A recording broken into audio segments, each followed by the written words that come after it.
Okay, let's move over a little bit. Mhm. Okay. Okay.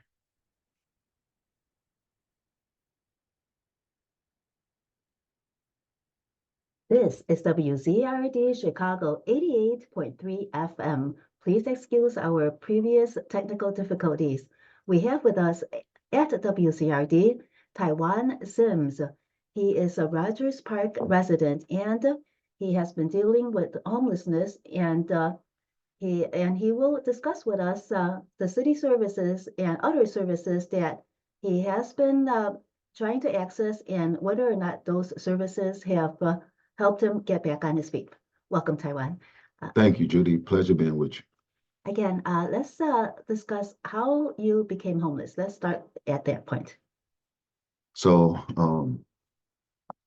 unbeknownst to me, for 13 years now, I've been dealing with homelessness, even in trying to find my way out of this circumstance situation. I've noted that the services that the avenues that I've chosen have not worked and seem to also be in a sense a hindrance.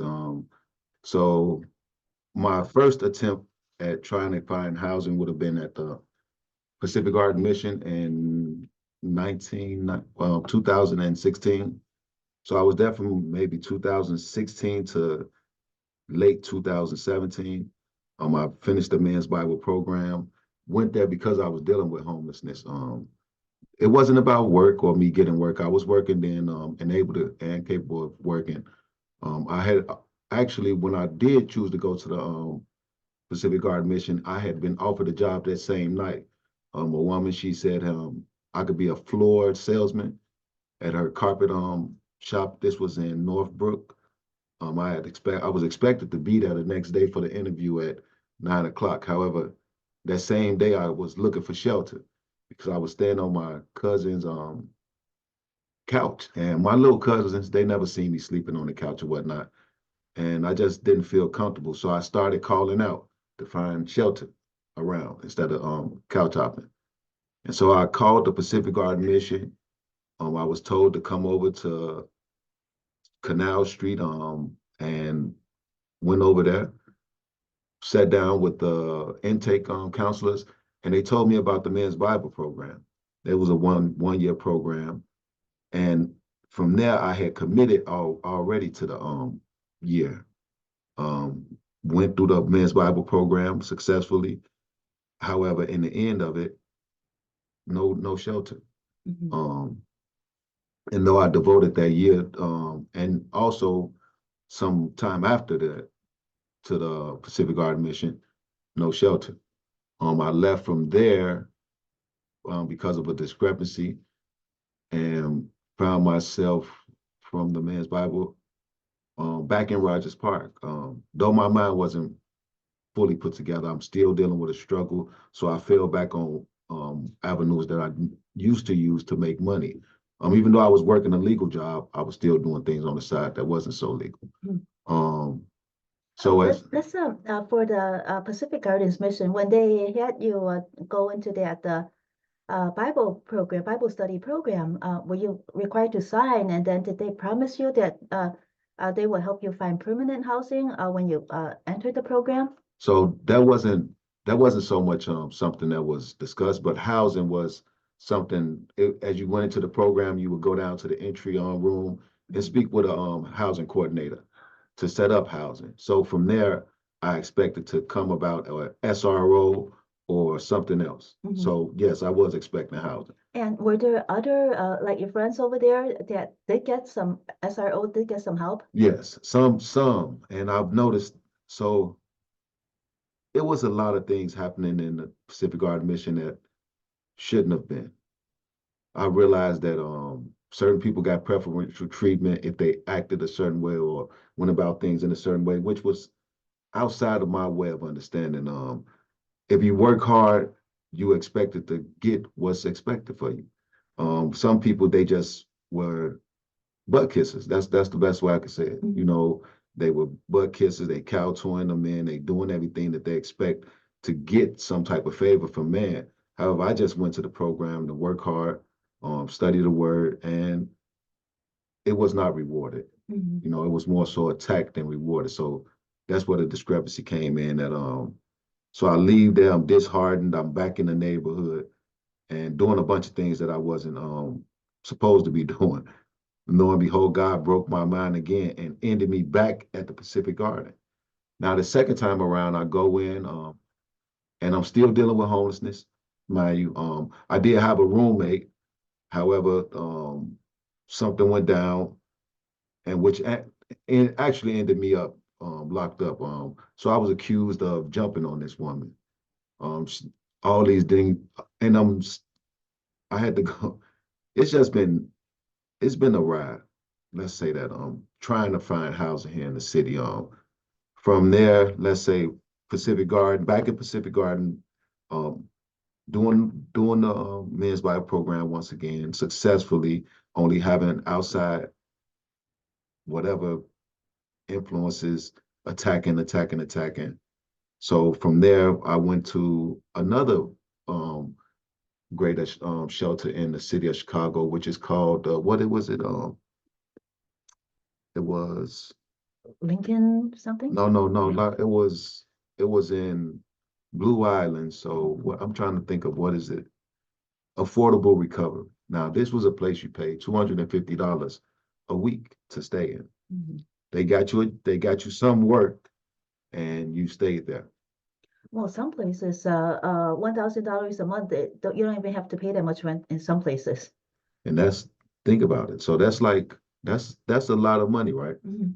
But it's like an indentured servitude because the work that you're doing, some of those jobs don't pay you more than $300-400 a week. Mhm. So you pay $250 to stay there, whatever other expenditures you have, and then you may be putting a little up to save, but you have to also pay a travel fare.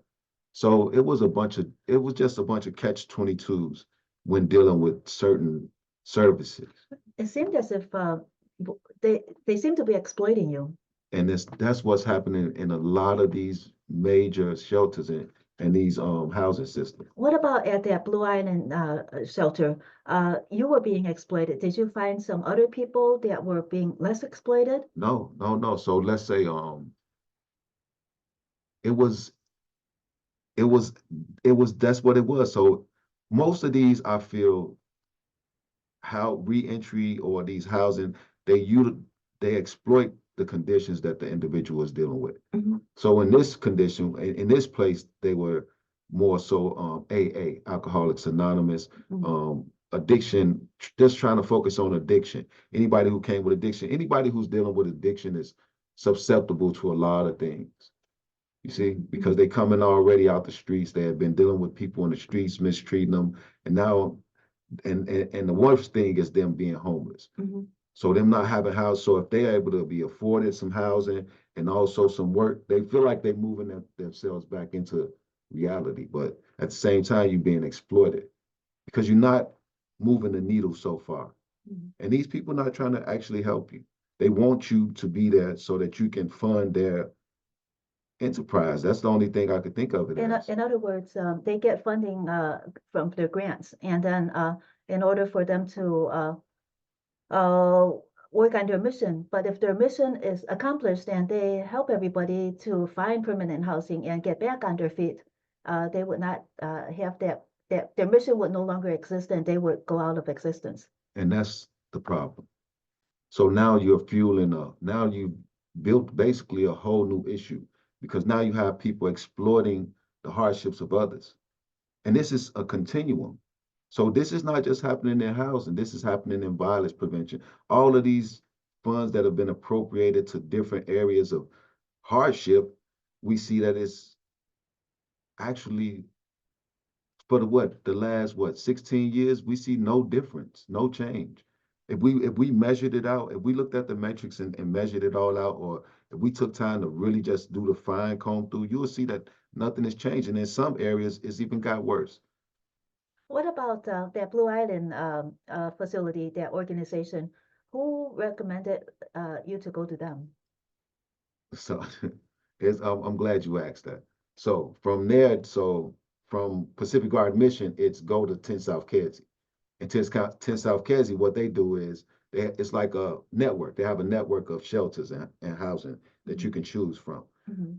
But to me, it's like it's like a system. It's like a systemic ring of exploitation. Because here, if you go over here to this place, then you're gonna have to do something. If you go over here to this place, then you're gonna.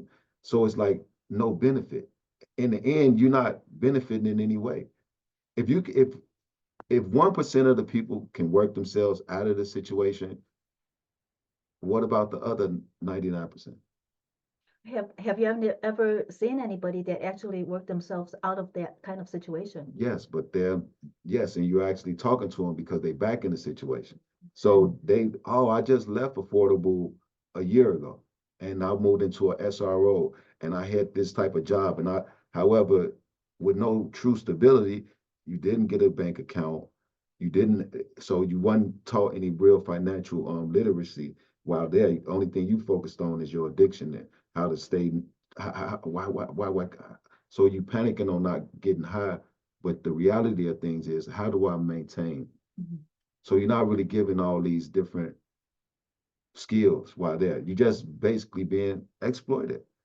And Well, at least you know about financial literacy.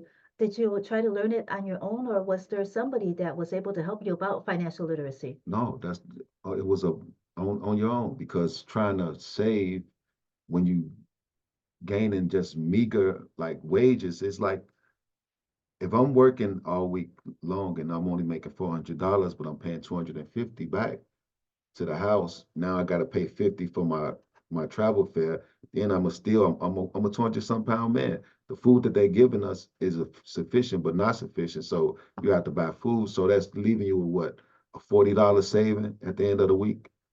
So all month long, you're able to save $120 Mhm. after working countless hours. You see, so that's the exploitation.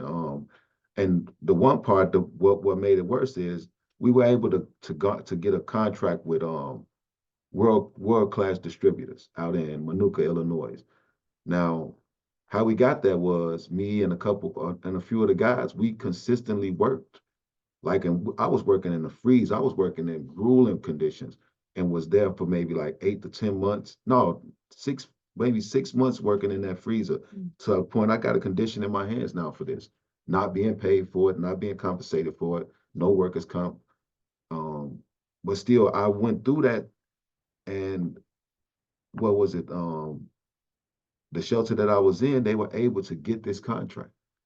Mhm. You see, affordable recovery. It was able to get a contract with world-class distributors, to where anybody that come, they can get a job with them. Mhm. So imagine. So now we were making substantial amounts. So I was making like $800 to $900 a week, but that was upsetting to the affordable. These people were up in arms with us, to the point they wanted to kill that contract, because it afforded a means to a way. So Mhm. now I can give you $250. I'm still gonna have $800. Mhm. Still gonna have $600. Versus when I first started, I'm only saving $40. Mhm. So who was up in arms? Who was upset that you were making so much money? Oh, the facility, the facilitators of affordable, Oh. which would have been John and his wife. They killed the contract. They Mhm. literally kicked me out. They figured so many. They fought for so long to kick me out. It was just a fight Mhm. to just have something. Were you able to continue your work with Affordable without being under the what not what the world is distributors without being under Affordable? Yes, but however, it had already trickulated into the job. The discrepancy with them was Mm. in the job. So now they cutting the hours, and I'm staying in Evanston, having to drive to Manuka. So it was just it didn't work out. Mm. I was able to get some more work afterwards with Granger, but that's when the pandemic had hit. So a few things that factored into the whole work thing. However, since then I've noticed that I'm attacked in my work. Here's a job with Get Fresh. Mhm. I have a lawsuit against them right now for discriminatory practices. And this was a job with Capstone Logistics. So I found out that they had cheated me out of maybe like $2,000, close to $2,000 from pay. This was working under a guy. So it's a few issues that took place. It's like, no, How did you find out that you were getting underpaid? Were you looking at your pay stub and Yes, calculating? yes, yeah. So I started noticing like if y'all said that we getting paid off production and I'm producing this, but I'm not seeing the wage. Why? And they didn't want to give me the information both times. So they want you ignorant. So both times I'm asking, hey, can I see how you guys calculate this money? How I'm getting paid? Can I get this? They gave it to me a couple times and I was able to discern from it that I was being cheated. So I'm reading the schematics. I'm like, wait, this is not adding up. Going through it, doing the math, breaking it down. It's like, no, this is not adding up. And when I brought it to that's when it's a problem because now, oh, you're aware that you're being cheated. Or so now it's an issue. And it just to be in the situation that I'm in or that I'm dealing with, as far as the homelessness, I'm trying to work my way out. Of course, Uh, but there is I don't know if you knew about it at that time. I think with the U.S. Department of Labor, they have a department that takes care of wage theft. And then if you were to complain to them, they would investigate and try to help you because that's all they do. There's a lot of cases, I guess, that are similar to yours. I was unaware of it. I went to I have this case now with the mediators at the EEOC. Only it's been 3 years now trying to get the mediation. So whereas I'm out of the wage that I started with, which would have been like what $1,200 a week. That was it paid my car note, paid for my hotels, it paid so without that wage. And then as I try to now get jobs, I'm being told, oh, because of a charge in my record that I can't get jobs. It's through accurate. It's a what is it? Background checks through accurate or something like that. I'm now being told each job that I've applied for in the last few months. Oh, because it's in your background, you can't get the job because it is. Why? It's a misdemeanor. It shouldn't be anything that hinders me from getting work. So now it's my question is what's going on with my social? What's going on with my name? I've not been able to get work. I worked with uh what is it, independent contractors? It's called Quick.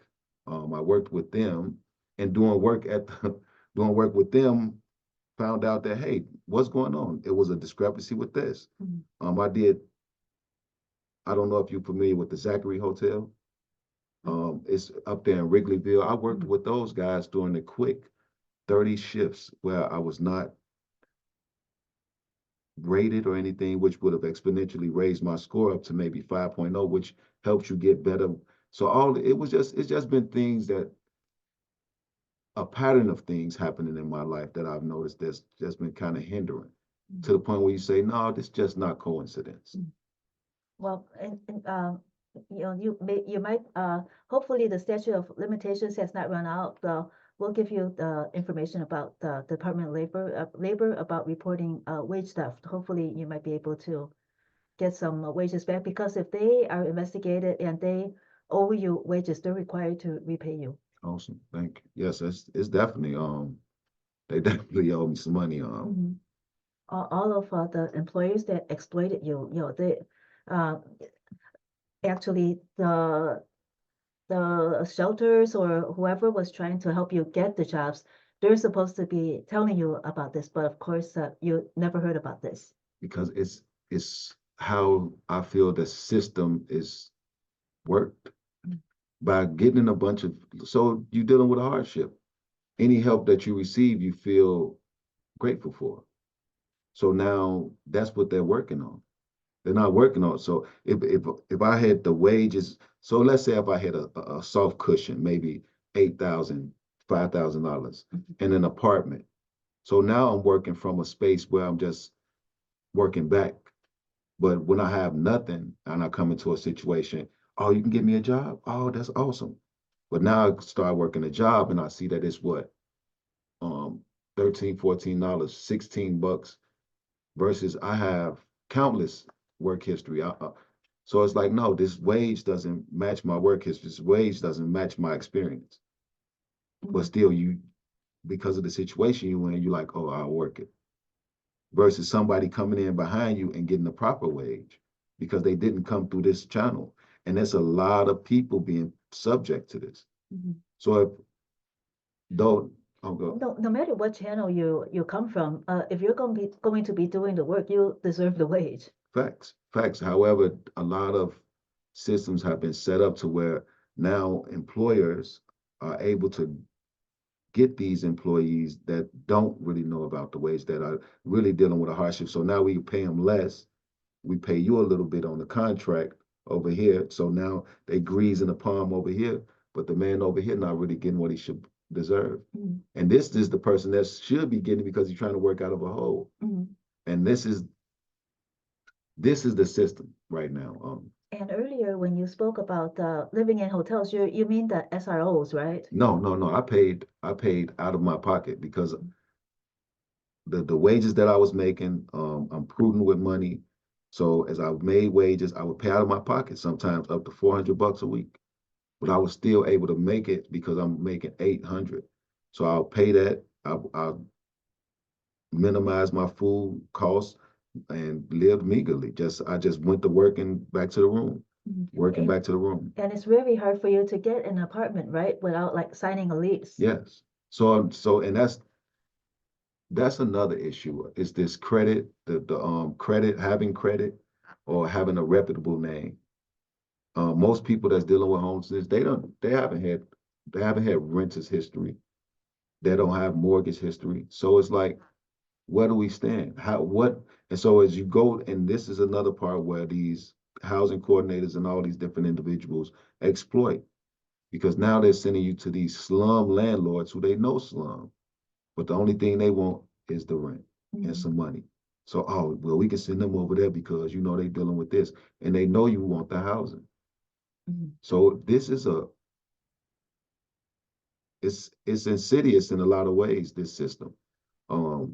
Whether you're dealing with through the coordinated entry right now, I have 5. At what point do they say, wait, you have 5 SROs that have been closed out, or you've been dealing with this for 120 days? And Here, no, let's explain to the listeners. The coordinated entry system is the program of the City of Chicago Department of Family Services. I can't remember the entire. DFFS, yes. Yeah, DFFS. And when people are having a hard time getting housing, they could call 311 and request to be entered into the coordinated entry system so that they could get help getting permanent housing. So now, and an SR number is a service request number. Okay, go ahead. So what it is let me explain. You call 311 and they say, oh, well, you're waiting for shelter services, wait online. So you call them and tell them about your certain situation. In certain situations, people are staying at locations because they're homeless. Hospitals,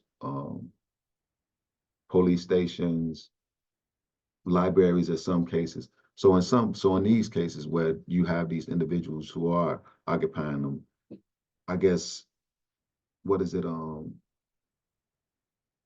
Salvation Army should be coming out and picking them up, taking them to 10 South Casey, where they'll fill out the rest of the information to get shelter. Like the assessment that they say that they'll help you get, right? Yes. Make an assessment. Yes. Now from there, you're given a SRO, service request number. So, and from there, it's back to waiting.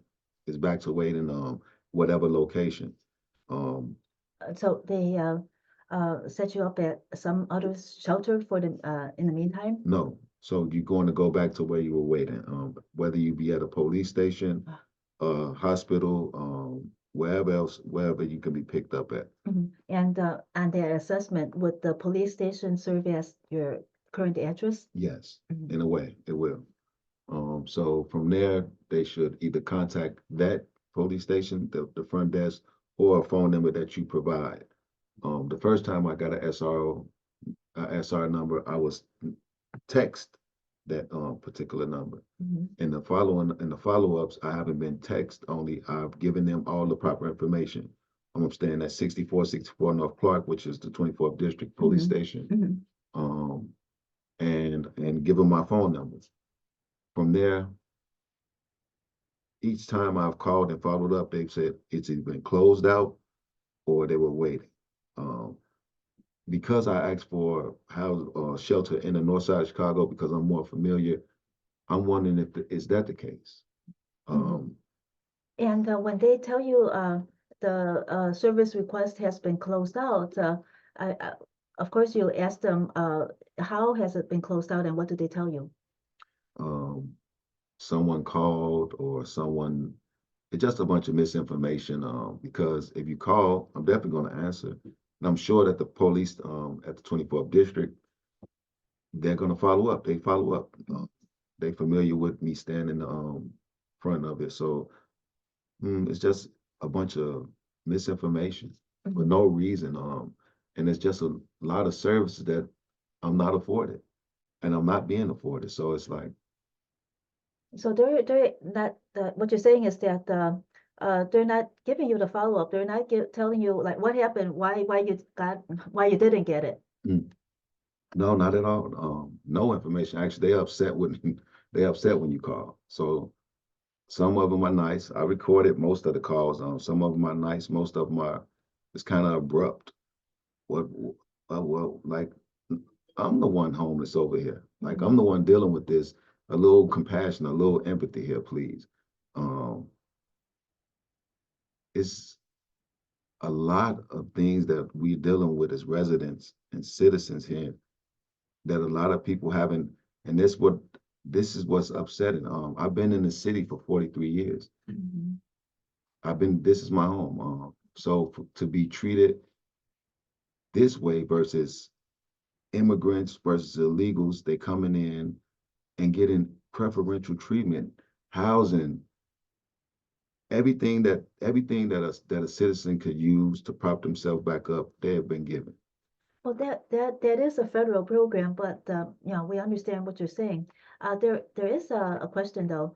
When they close out the request, could you give us a little timeline because other people might be in your situation about like when you put in the request till when they suddenly close it out. Approximately, what is the time frame for every closeout? Does it vary, or is there like an approximate time frame? Because other people will be in your situation. So I was told that after 48 hours, the SR is closed out. However, Oh. I've called weeks later, Mhm. 2 weeks later, and the SR was closed out. Only I was sitting in the police station when it was supposed to be closed out. At the time, it should have been closed out each time. And from there, it was like, what's going on? After that, I'm told, oh well, they called or this took place or that, but it didn't. Mhm. In other words, they said that they tried to contact you, they couldn't, and then they closed it out. Yes, and to have that take place is misleading and deceptive, it seems. Yeah, and they have your number too, right? They could have called you and Yes, that's what mhm, I explained to them. Though they have the front desk, the sergeant's desk, they also have the number that I gave them. mhm. So It's like your secondary number. If they couldn't reach you at the front desk, they could try your number and mhm, get you. mhm. But however, I've got one call where a young lady called me shortly after, and I explained to her, I said, hey, I was looking for shelter in the north side of Chicago. I'm more familiar with that, and I'm closer to my kids. Um, she was suggesting that I go to the Olive Branch, which is on 63rd on the south side of Chicago. Mhm. Um, it's just been this has been hell. This has been hell. Let's say that.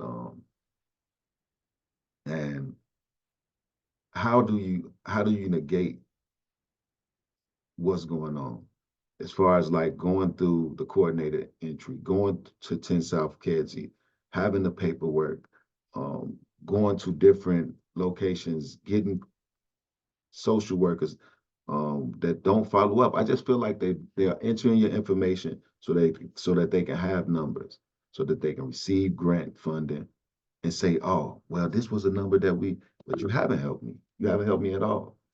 Well, actually, because of you before you were on a video and you when you learn about the coordinated entry system because of your video, so we did a freedom of information request. from the Department of Human Services and the DFFS, and they were able to send us the information, and it seems as if every week they get about 219 requests for assistance, and every week they are able to help about 19 people get permanent housing because evidently, according to the 49th Ward office where you were at when you did the video, that's the way to go to get permanent housing. But on the average, 19 people get the permanent housing a week, and about $2 million have been given to the coordinated entry system from HUD, and they spend about 213,000 or something, I think per week, something like that. But so Judy, 400 something. so thousand. Judy, outside of the coordinated with the shelters, so at Safe Haven is a very prominent sheltering system here in Chicago. I went through at Safe Haven. In that mission statement, it says that at 7 months, you should be receiving or be considered for housing. This is in that statement. I completed that program, was there over 7 months, and was attacked by a woman by the name of Tracy Delaney, her and some guy, because this guy took a disliking to me. I guess they had I don't know what was going on, but I was dismissed from this program. However, I completed the program, spoke with Miss Worry, this is Worry, she is the housing coordinator there. I spoke with her more than 5 times about housing. I spoke with her because I just had my small child, Yasuke. I was asking for housing for me and my son. I went through that program to no avail. Now, and this is they get, and they promise you permanent housing, right? Yes, they have SROs. They promise housing. It's in 7 months. It's in their statement. However, when individuals like me go through this, if we don't have any legal, I don't have any attorneys in it or anything. That's what's needed. We need litigation for this. We need litigators that are on the spot for occurrences like this. And did you try to get free legal help? And how hard is it to get free legal help? How hard is it to get legal aid? Impossible. Virtually impossible. They'll give you something which is called Hibbler, and you call, and you're supposed to go through all these different steps yourself. I'm not a paralegal or an attorney, so those steps aren't extreme and difficult.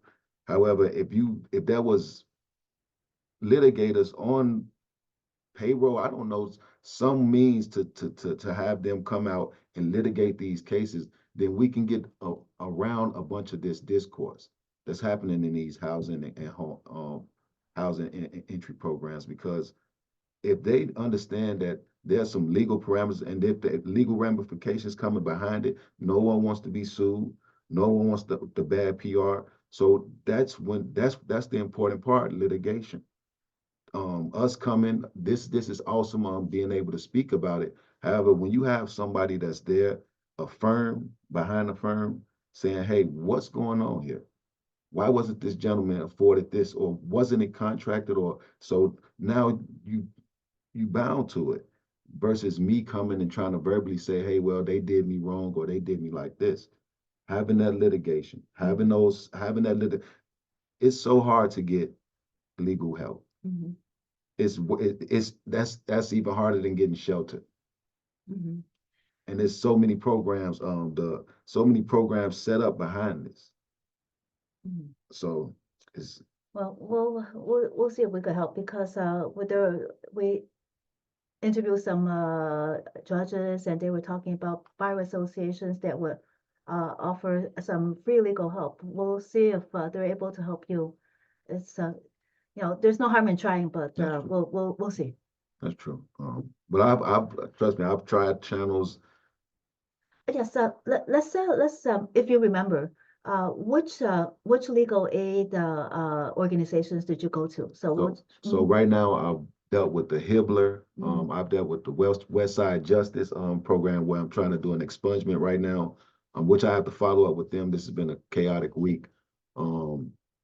the Bar Association, Which one? Is Chicago or Illinois? Chicago and Illinois. Oh. I've called many many other attorneys that were referred, say, oh, we can't help you.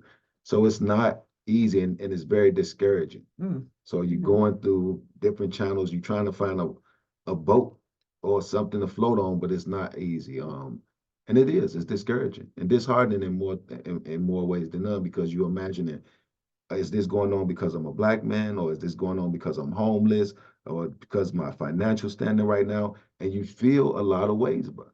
You know, it's not about pride or anything, it's just about decency. Um, I'm going through a hardship. I'm dealing with a circumstance, a situation you can help me in. However, no help. So it's Mhm. like, and you consistently going down. I feel that the level of depression that I'm fighting, just on a personal level, because of what I'm going through. So it's like every day I'm showing this strong resolve towards what I'm going through. However, it's a lot of cracks there. It's a lot of things that I'm dealing with emotionally, privately. It's a lot of things happening. You see, so Mm. When you were at the Blue Island organization, mhm. um, that was supposed to be addiction based, try to help with addiction. Did you have addiction at that No, time? no, no. See, They did. Mm-hmm. no. So though I deal with, it's not I just have a issue. I have or had an issue of anger real bad.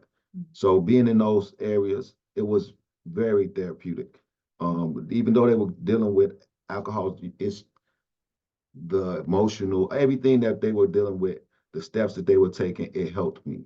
Even though I wasn't dealing with drinking, I'm dealing with my personal issue. Mm-hmm. And I learned to nurture that through that program, just steps daily. The one, the two, the coming to a reckoning, the reconciling with just a bunch of different things. It's not personally about the substance abuse. Sometimes it's the real emotional things that you take with you, and that's what I was dealing with. And what about at Pacific Gardens? They were trying to get you into, well, they got you into the Bible study program, Mhm. but you seem to be a very religious man. Were you this religious before you entered the Bible study program or after it? No, so all my life, well, not all my life, my grandmother introduced me to the word. Mm-hmm. And since then, I just been in tune with the word. I Mm-hmm. studied, just read the Bible so many times. Found myself young and in jail. But my grandmother had put some good things in it through the Bible studies that we had here. So I followed up Mm-hmm. with everything. And the word of God is consoling, it's comforting. It's just a energy that's, Mm-hmm. Yeah. So that program was just to try to help you get into housing, and it didn't work. no, it didn't.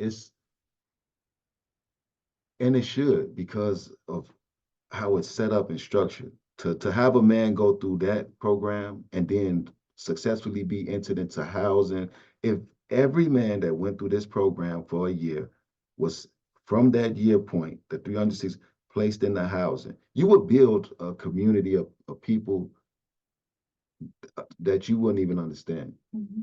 Because here, once you prop that man of God or that woman of God up, they take that and they just share it out. Mm-hmm. And to have that light in a community, no matter whether you built them in all SROs and put them all in one building, from there, everybody don't usually take the light. You know, some people just acting. However, I believe that sincerely from that program, so many good men and women, Mm-hmm. so many good men and women. However, by the program not fulfilling the one true need that it should be, which is housing, Mm-hmm. you have so many people coming back, so many people coming back.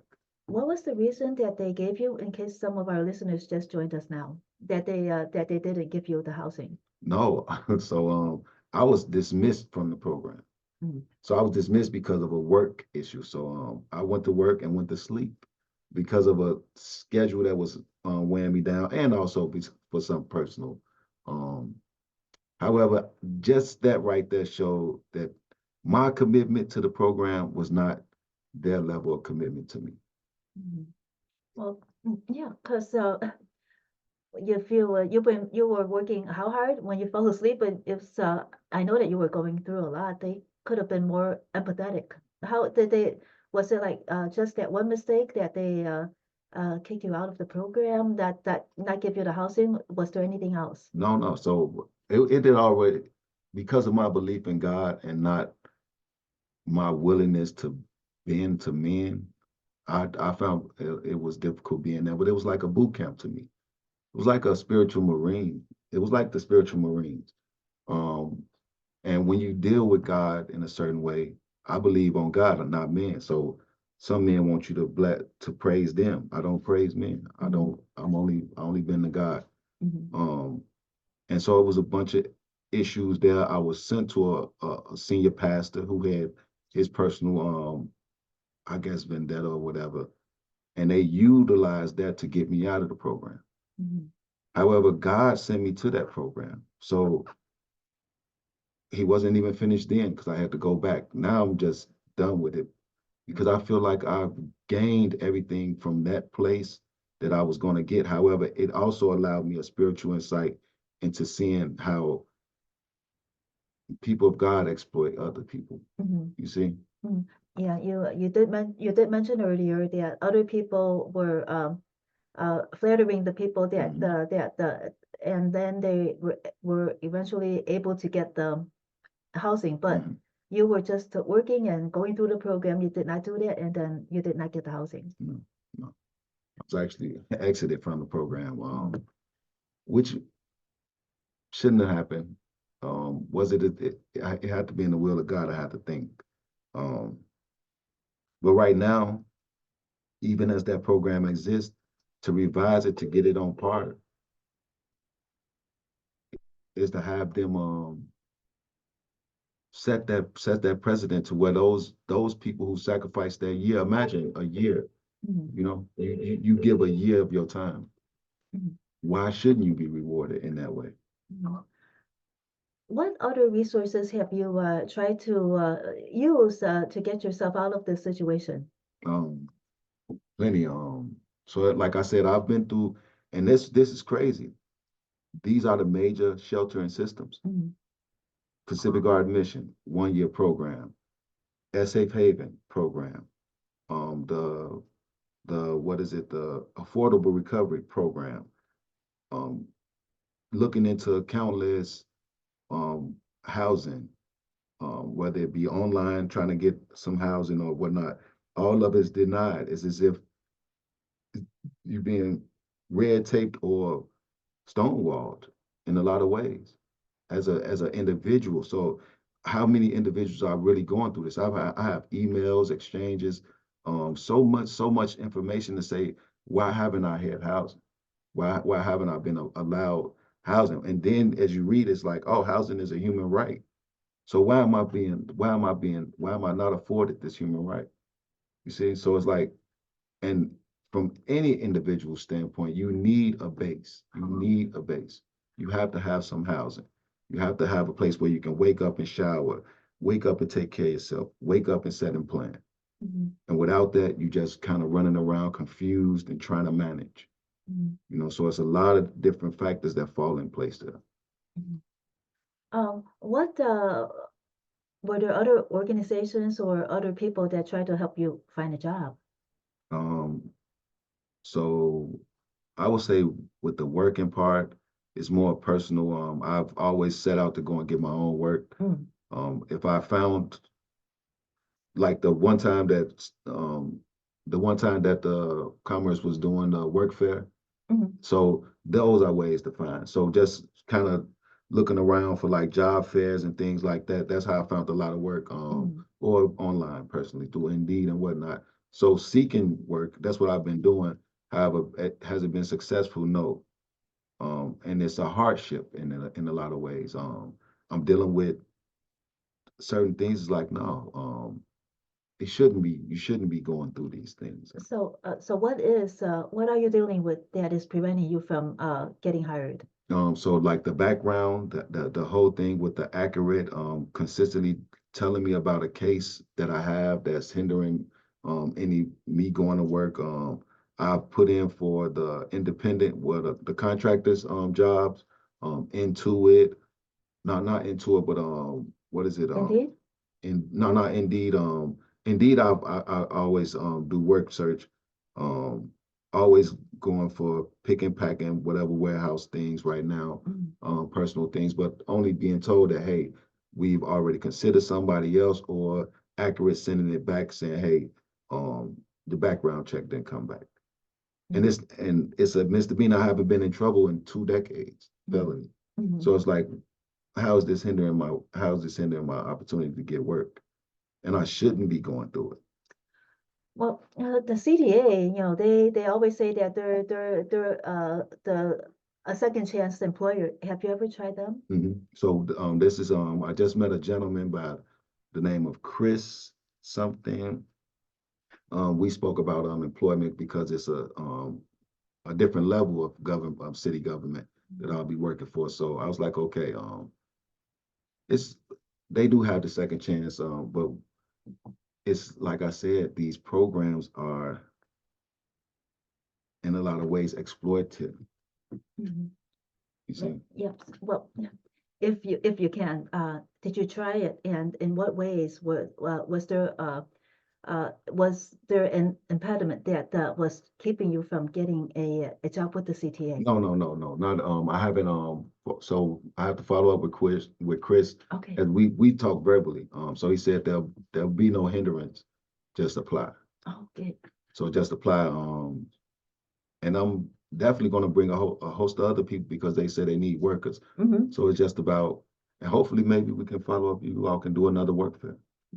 Yeah, it is coming up on April 4th. With CTA? Well, with a lot of employers, but I think the CTA is going to be there as well. It will be on April 4th at from 10 a.m. to 2 p.m. at Michelle's Ballroom, 2800 West Belmont. Okay, awesome. I'll definitely be there. And definitely let people know about it. Yes. Because it's needed. And also, like I said, the CTA right now, he said they are in need of employees. So I was like, okay, I'll definitely follow up with it. And we hear that they pay very, very well. And that's why I'm going to follow. That's one of the reasons I'm following up with them. And the hours, so it all works out. Yeah, it'll be full time. Yes, it works out. So it's like, but if possible, and it's just right now, I could say, when we look at city services right now, in light of everything else, all the considerations given to the immigrants, all the considerations given to the elite, the weight of it is saying that the resident and the citizen is pushed to the wayside. The resident and the citizen is the second thought when we should be the first thought. And the services, the finance allocated, all these different things have went over here versus the people have put in. We pay income tax. We pay for these services. We pay literally in state taxes and whatnot and city taxes. So we should be afforded some type of pillow, and it's not given that. And then so now you're seeing what it looks like. And the reality, look, I'm not an indigent person. I'm not a illiterate person. I'm a very capable man. So. And of course, the federal money that is going to the migrants, a lot it is a big chunk of money. And then, of course, if more of that money were to go and help the people in need in Chicago, that are trying to find a job, trying to find a place to live, of course, that would help a lot. But it is a different program, and hopefully you will be able to find a job with the CTA, make a lot of money, because what we heard is that the benefits are excellent, and everything is like a dream job, and you it seems as if you're a very intelligent man. You will be a very good employee with the CTA, it seems. Thank you. And it's important. It's important to have that. And a lot of people don't that revenue to be working, to be. We seeing an escalation in a lot of things in the city due to this housing. They saying the housing crisis started with the migrants, and no, it's been there. Of course. And now it's more of a fine scope on the issue. So, but when we put the fine scope on the issue, we see that these are Americans suffering this. Oh, and Americans have been suffering for a long time, and veterans, and it's minorities, people of color, isn't systemic. And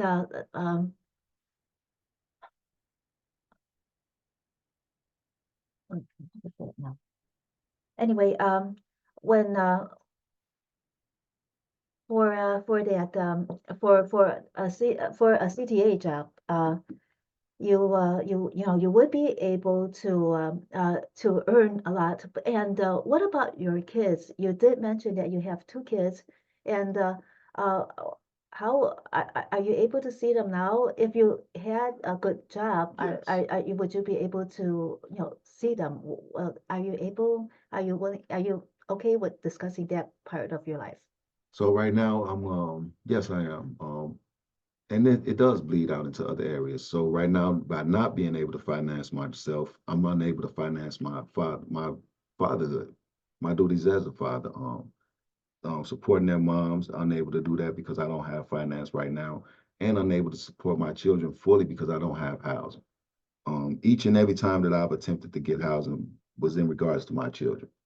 So my whole life changed. Everything is in regards to those two boys now. I have a 15-year-old that's in Evanston right now, and I haven't even spoke to my child since he won the regionals What regional did he win? for wrestling. I haven't spoke to him because of what's happening. I don't know what's going on. I just know that it's not right, but I understand that they can take advantage of my situation now. I don't have finance. I don't have housing. So that's an area where a person could point out, say, oh, well, okay, point it out. However, I've been through crazy measures to try to get around this to no avail. So it's like, what's going on? Um, so these are other areas in which you can be exploited. These are other areas in which people can come into your life and hinder your life by making a preconceived, like, oh, well, this is what, or you dealing with that. I'm dealing with this. However, I'm not a fool to believe that I should be dealing with it. That's the area that I know. I was like, wait, I'm capable, I'm able. Why am I not being afforded the opportunities? Why am I not being placed, or when I do have the opportunities, what's happening? Why am I being attacked? If I come and do service with you and do work for you, why should I be attacked? I should be rewarded. This is a good employee. This person come, he clean, he intelligent, he gets the job done. It should be rewarded. It shouldn't be attacked. And more times than none, I was attacked. I'm attacked. Am I the nicest person? I don't know. I come to do the job. Am I the most, I don't know, approachable person? No, I don't know. I came to do the job. You pay me to do the job. I came to do the job. I can speak with y'all. I'm very cordial. However, I came to do the job. And it's a production job, so we all competing here. So it's not like I'm gonna run anybody down or push anybody over. However, when I'm working, I'm just in the zone. And do you enjoy your job? Yes, I do. Because it's a consistent work. I like to work hard. So as I'm getting older, I'm like, okay, I need to do something and stay moving. And I enjoy doing it. It's a work. It's a work that's strenuous, but it's challenging, and I like a challenge. So And what are your next steps? Of course, good luck with finding that CTA job. That was solve so many of your problems. But are there any other plans that you want to discuss? so it's right now just looking into something. I have a non-for-profit that I want to become a citywide initiative. It's called a Safe Zone Initiative. With what's happening with these kids in the streets, and as we know that these other entities or most of these entities are exploiting what's occurring in the streets of Chicago right now, and it's time for a bunch of people that really love this city, really want to protect this city and prop this city up and get it back to where it is, to step forward and come out of those shadows, come out of those places where you might feel ineffective. Because there's other people like me and a host of other people that love the city and feel same way you do, and it's time for us to align. Though we might not have the same ethnic backgrounds, though we might not have been brought up the same way, we have like minds. So it's really time to come around each other, because the city is wasting away, and for every day that we let go by, for every month that we let go by, we might look up and not even be here in the city. So by safe zone, you're talking about the violence that's happening against the children. Yes, yes. We see the Keontae Yancey thing that happened on Ridge. We see the 5-year-old shot down. We see citywide what's happening, from schools to children not being comfortable. It's time to set a safe zone initiative. And once you come around that, you come around the children, the women, we begin to build back.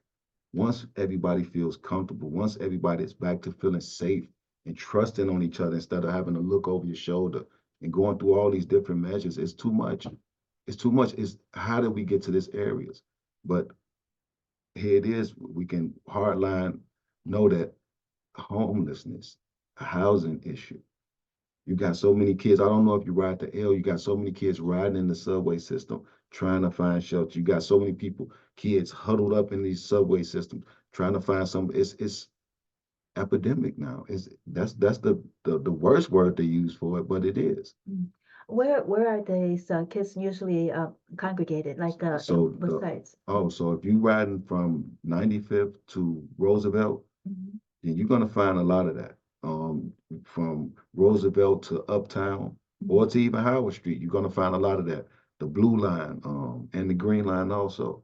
So they're on the trains, right? Yes, yes. So that's where we find this issue that's happening in the subways with CTA, where they finding a bunch of now violence escalating, robberies because these kids out here homeless.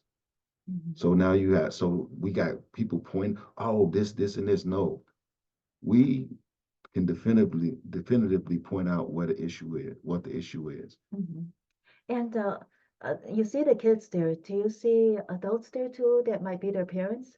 Some not so much adults because these aren't so much kids. These are young adults Mhm. ranging from the ages of what, maybe 13 to 24.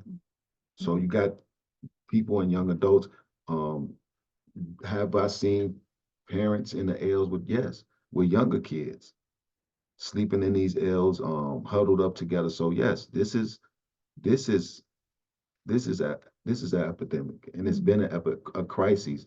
And what color are these homeless people? So you find the more Black Americans, Mhm.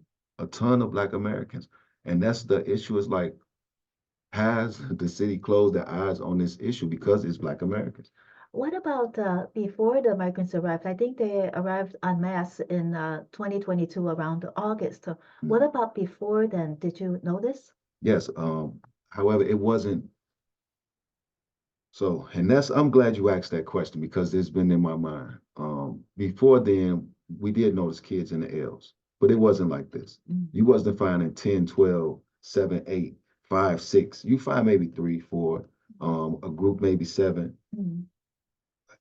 But now that the shelter system has been so exhausted, these individuals been pushed out because maybe at one point they got in trouble in the shelter. But now that we have the shelter system so exhausted with people, now we can permanently kick you out because you've been an issue.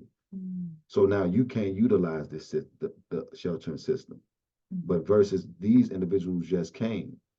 Were you able to talk with any of these individuals that Yeah. are homeless? And is that kind of what they told you?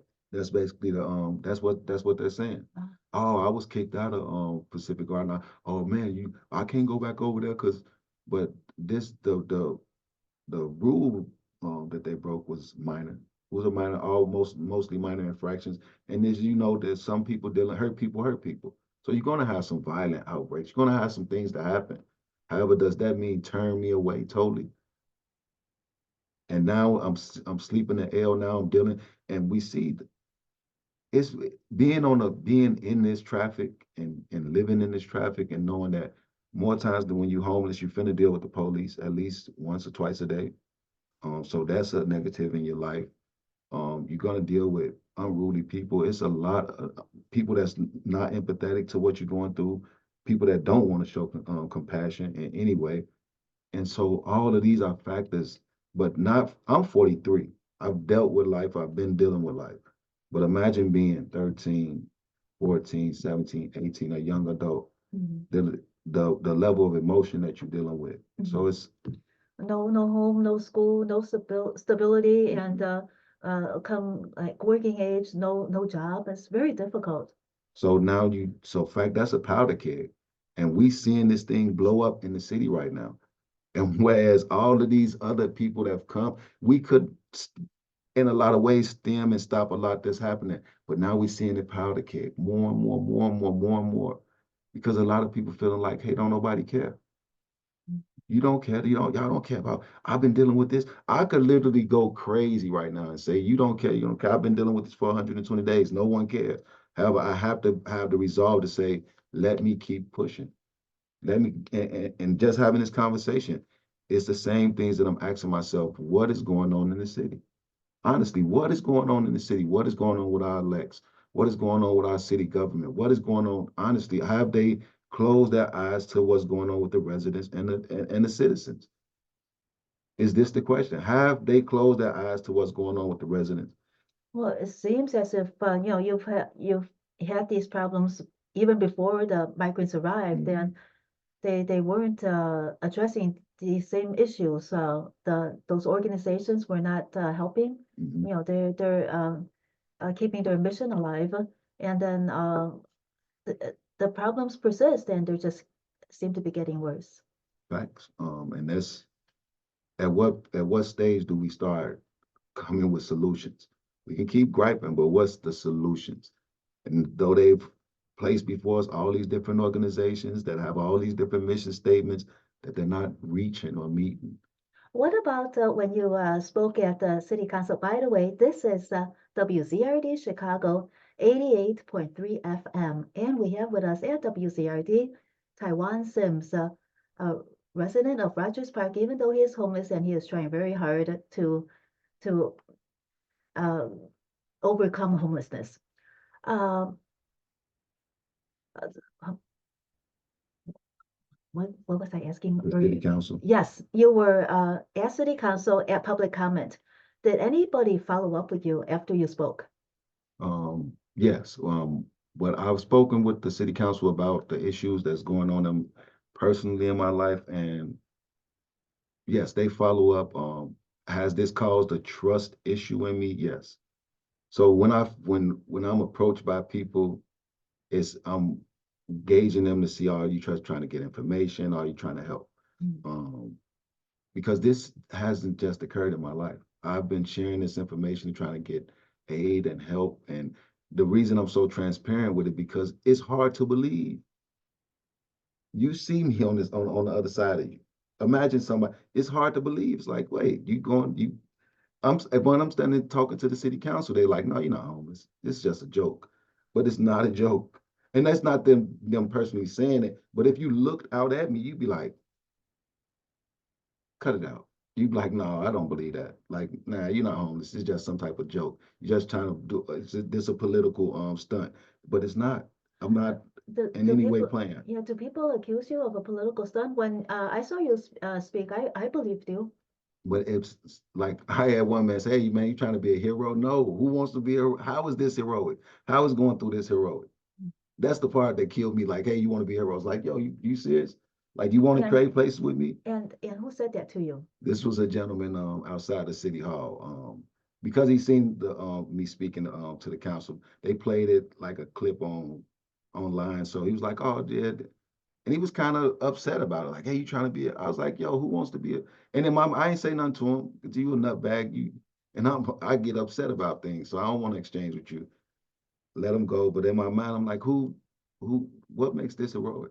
Mm. Like, the fact that I'm literally telling you all that, hey, what's going on in the city is happening, and also there's no help being rendered to the citizens. There's no help being rendered to the residents. I'm one of them. I'm one of them. Look over here. Look. And I'm not sharing this just for the fun of it. I'm not sharing this for hype or for clout. I'm sharing it literally so you see this is a person. I'm capable. I'm able. I should only go through this for a short while. Why am I still going through this? Mm. Yeah, you try so hard for so many years, and you're still stuck. Mhm. So it's like, is this a systemic setup? Has this been are these measures put in place for individuals like me as the Black American set up to be the third class, the cash class? Because we see this is not just happening in housing, this is happening in schooling. It's a lot of things happening. But I'm over here waving this flags like, hey, yo, look over here. And that's not about playing the race card. It's a fact. This is happening. Mm-hmm. And it's unbelievable. I've never been so interested in city government. I've never been so interested in politics as I am right now. And learn and being and sitting in the city councils and speaking and listening to actually what's happening. And it's amazing. If they've been having these conversations for years now, why isn't there any change? Why hasn't there been any stonewall solution? How? If you all just appropriated and came up with all these solutions for these immigrants and these migrants that just came here, why hasn't so much work been done for the citizen, for the American? Why? Yeah, it's very admirable that you're trying to learn the ropes of the political system and trying to find help for yourself and people in your situation. What about others in your situation? Have you spoken with them? And if you have, what have they told you? It's the same. It's a gentleman who, if you all go and look, his name is Michael Bay. He is of More Real News. That's MOOREAL News. More Real. So when he's identical, identical, except he has a child who he's with. He has a small daughter with him and his wife. He's a married man. This is a family, and they struggling in this same system, the coordinated entry, going through housing, trying to find shelter, adequate housing and shelter, not the things that they trying to give these slums, these black mold in the walls, so many different violations and codes, but you asked to put my family in it. You want him to move his family in this. And the thing is that those slumlords, they should be visited by the building department and written up for those violations, but they're not. They're still a No. business. Right. And this is, once again, this is part of that system. This is part of that system that bleeds the that bleeds the individual that's trying to come out that hole, gonna bleed you out. You might make a little traction versus the exploiter. This is the person trying to get there, but the exploiter is constantly being paid off, constantly being hushed, constantly, so they moving ahead versus you that's being exploited. And it's not right. It's not, it's a lot that you're up against. Mhm. Well, it seems as if you and the people who are in your situation are stuck in that you're up against the status quo, against the powers that be that are profiting over your situation, profiting from your situation. Well, Tiwon Sims, we wish you a lot of luck and that you will overcome all these hardships and finally get housing, get a good job, be with your kids and lead a normal, happy life that you deserve. Thank you so much for joining us on WZRD Chicago 88.3 FM today. And we might talk again soon to follow up with you. Thank you. Thank you, Trudy. Thank you.